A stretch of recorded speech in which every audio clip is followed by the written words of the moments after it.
కాంగ్రెస్ పార్టీని కాదని ఈరోజు ఆస్థానికి బాయ్ బాయ్ చెప్పి గులాబీ కండువా ఎందుకు కప్పుకున్నారు సురేష్ రెడ్డి గారు? రాజకీయ పరంగా ఇన్ని తరాలుగా సేవ చేసిన వ్యక్తి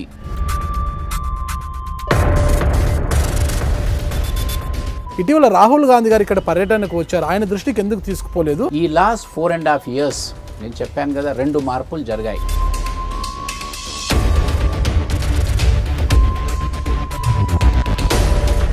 దానికి మీ సమాధానం? మీరు బాగా రీసెర్చ్ చేశారు. పవర్ కోసమే వచ్చారు మీరు అని అంటున్నారు అనమాట.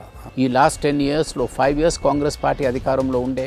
ఆ టైంలో నేను లాబింగ్ చేసుకుని నాకు అప్పుడే ఎమ్మెల్సీ ఇవ్వండి, లేకుంటే అప్పుడు నాకు రాజ్యసభ ఇవ్వండి అని చెప్పేవాడిని. అలాంటి మంచి పేరు తెచ్చుకున్న మీలో ఒక చిన్న మచ్చ మిగిలిపోయింది. సురేష్ రెడ్డి సమయంలో అటువంటిది జరగలేదు. సురేష్ రెడ్డి సమయంలో జరిగింది, నా సమయంలో జరిగింది ఏంటంటే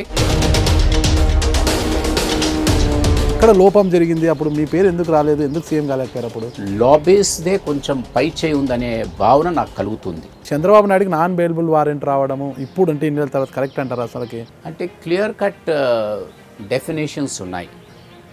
మనము గవర్నమెంట్ నడిపించేటప్పుడు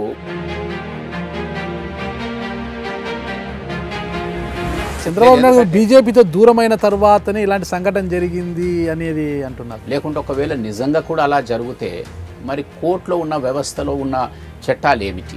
అలాంటి రెడ్డి సమాజ వర్గానికి చెందిన సురేష్ రెడ్డి గారు వెలమల పార్టీగా పేరు వచ్చిన టీఆర్ఎస్లోకి వెళ్ళి ఏం సాధించాలనుకుంటారు? ఆయన మాట చెల్లుతుందంటారా అక్కడ అనేది?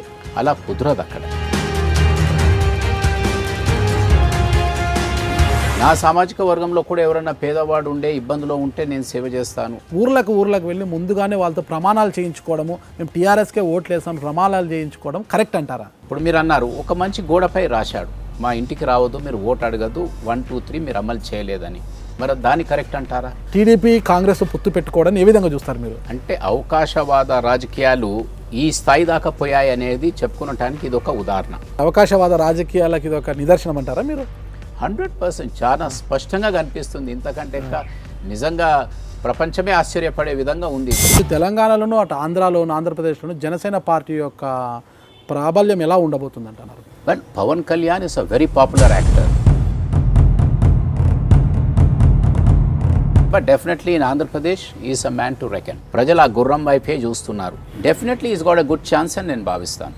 2019లో జగన్మోహన్ రెడ్డి గారు సీఎం అవుతారని మీరు భావిస్తున్నారా? ఫస్ట్ టైం మిస్ అయ్యాడు, బహుశా ఈసారి ఈ స్టాండ్స్ అ గుడ్ ఛాన్స్.